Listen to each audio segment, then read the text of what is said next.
गारी भी सुनो, अगर ऊपर जाए है गारी भी सुने। देखिए जो आदरणीय दीदी ने बात कही, बता दीदी ने, यहाँ बच्चे बैठे हैं, बहुत सारे छात्र हैं। आप लोग को पता नहीं मालूम है कि नहीं, लेकिन लोक में एक विधा है गारी। अब जब ल लग जाए तो गाली न सुनी जाती है न दी जाती है, लेकिन गारी प्रसाद की तरह, आशीर्वाद की तरह ग्रहण की जाती है। आजकल का जो नासमझ समाज है वो यदि गारी सुनाओ और कहो कच्ची खिलाएंगे तो प्रबुद्ध अभिजात्य वर्ग कहता है भैया कच्चा खाना हम क्यों खाएंगे, हम तो पका हुआ खाएंगे। उसे मालूम है नहीं कच्ची का मतलब कड़ी बड़ा भरा हुई थे। ऐसे गारी का भी क्या मतलब है। और कभी कोई टोके तो हमेशा ये बात समझिए कि भगवान राम ने आगे के लिए भी आधार बेल रखी थी कि पुरुष वर्ग, वर पक्ष जब ब्याहने यदि लड़की को जाता है तो बिटिया का और उसके परिवार का, ससुराल का इतना मान रखता कि यदि कुछ खरी खोटी भी सुनाए तो हम सुन लें। आज उसका विपरीत है, आज इसका विपरीत है। लेकिन राम को यदि आप देखें कि वह लक्ष्मण भी जब रुष्ट होते हैं तो रामचंद्र जी समझाते हैं कि जनकपुर की स्त्रियां ये तो आशीर्वाद है, लक्ष्मण इसको ग्रहण करो। अरे राम जी से पूछे, अरे राम जी से पूछे, जनकपुर की सखियां बता दो बबुआ, लोगवा देत काहे गारी, बता दो बबुआ, लोगवा देत काहे गारी, बता दो बबुआ। राम जी से पूछे जनकपुर की सखियां बता दो बबुआ, बता दो बबुआ, लोगवा देत काहे गारी, बता दो बबुआ, लोगवा देत काहे गारी, बता दो बबुआ। तोहरा से पूछी लाए सब सुधारी, तोहरा से पूछे सब सुधारी, एक भाई चोर का है एक भाई कारी, बता दो बबुआ, बता दो बबुआ, लोगवा देत काहे गारी, बता दो बबुआ, लोगवा देत काहे गारी, बता दो। आगे वो ये भी कहते हैं राजा दशरथ कैलन फेर होशियारी, राजा दशरथ कैलन फेर होशियारी, एक ठे राजा के तीन तीन रानी, बता दो बबुआ, बता दो बबुआ, लोगवा देत काहे गारी, बता दो बबुआ। इसका अभिप्राय यही है कि ये संस्कृति पुरुष इतने हमारे और आप में खुले मिले हैं, जहाँ दशरथ को कहा जा रहा है कि ई बूढ़ा बाबा के पाकल बा दाढ़ी, देखे में दूबर लागे और खाए भर थारी, जौनहारी के समय गारी गाई जा रही है। ये जो सरलता है जहाँ पर राम हम में और आप में आकर के मिल जाते हैं, मुझे लगता है यहाँ जितने लोग हैं सभागार का यदि सर्वे कर ले, आधे से अधिक लोगों के नाम में कहीं ना कहीं राम आता होगा। कितने लोगों के नाम में राम आ रहा है? हाथ उठा दे, बस हाथ उठा दे। कितने लोग हैं जिनके, नहीं लड़कियां नहीं, लेकिन भारतीय समाज में हर तीसरा नाम आप राम दुलारी आपका, हाँ सीता जी जानकी का बिल्कुल राम दुलारी। और जब नाम की बात चली तो मैं आज बात बताना चाहूंगी, वहम किस तरह का होता है। मेरी नानी का नाम सीता था और नानी की बहन हमारी मतलब माँ की मौसी, उनका नाम अहिल्या था। तो अहिल्या और सीता दोनों सगी बहनें हमारी मतलब नानी मंडला की थी। ब्याह के कन्नौज आई और मेरी नानी ने बड़ा सुखी जीवन जिया। जब बिटिया हमारी पैदा हुई, आज है यहाँ संयोग से, तो इसके जन्म होने से पूर्व हमने और हमारे पतिदेव ने कल्पना की यदि बेटी हुई तो क्या नाम रखेंगे।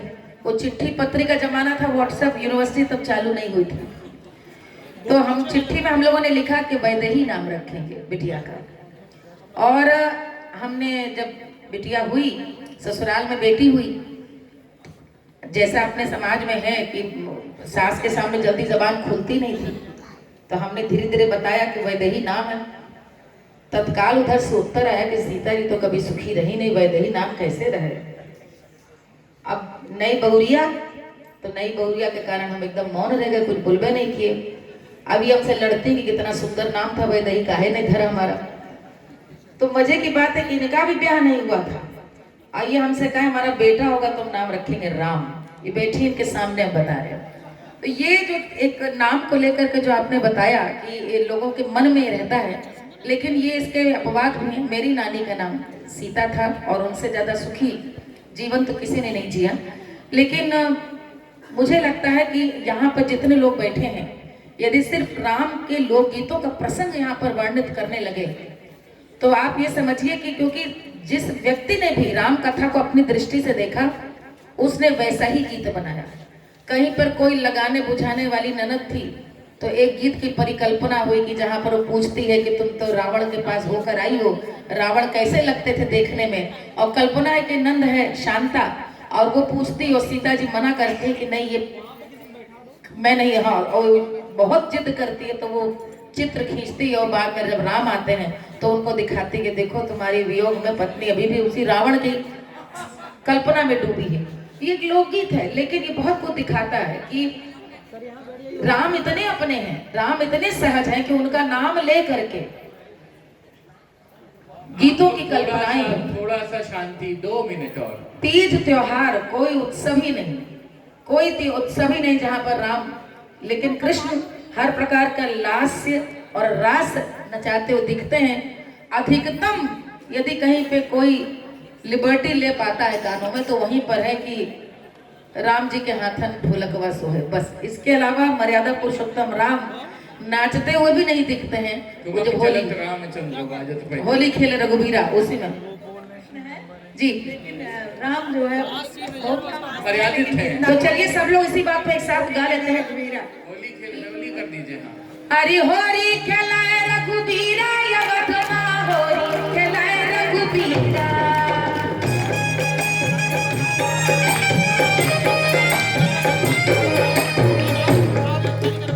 ये भारी पड़ रहा आप लोग कमजोर, इतने सारे लोग गाइए।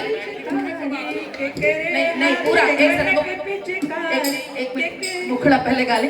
होरी खेलाए रघुबीरा यवतमा, होरी खेलाए रघुबीरा।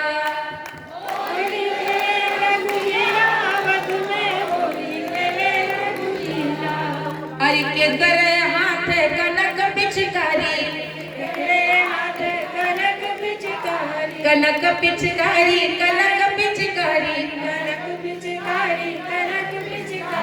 के करे हाथे रघुबीरा यवतमा, होरी खेलाए रघुबीरा। के करे हाथे रघुबीरा यवतमा, होरी खेलाए रघुबीरा। होरी खेलाए होरी खेलाए रघुबीरा यवतमा, होरी। अरे के करे बीजनी मन पटुका,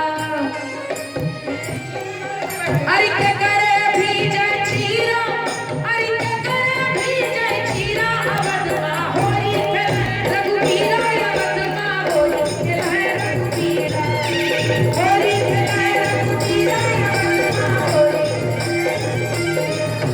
राम जी के बीजनी मन पटुका,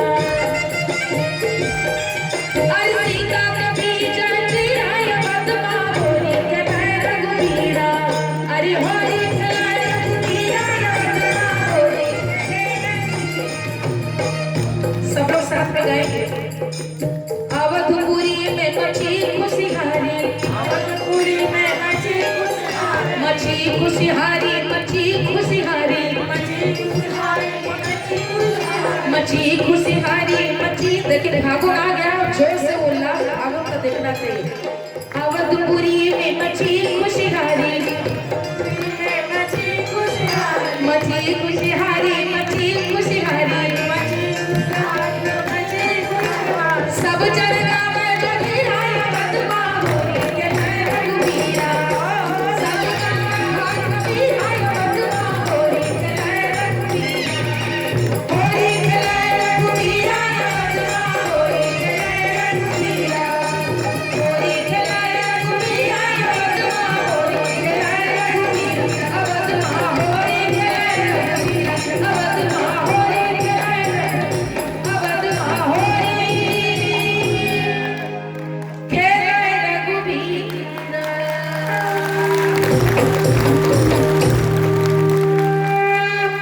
बहुत बहुत धन्यवाद मृदुला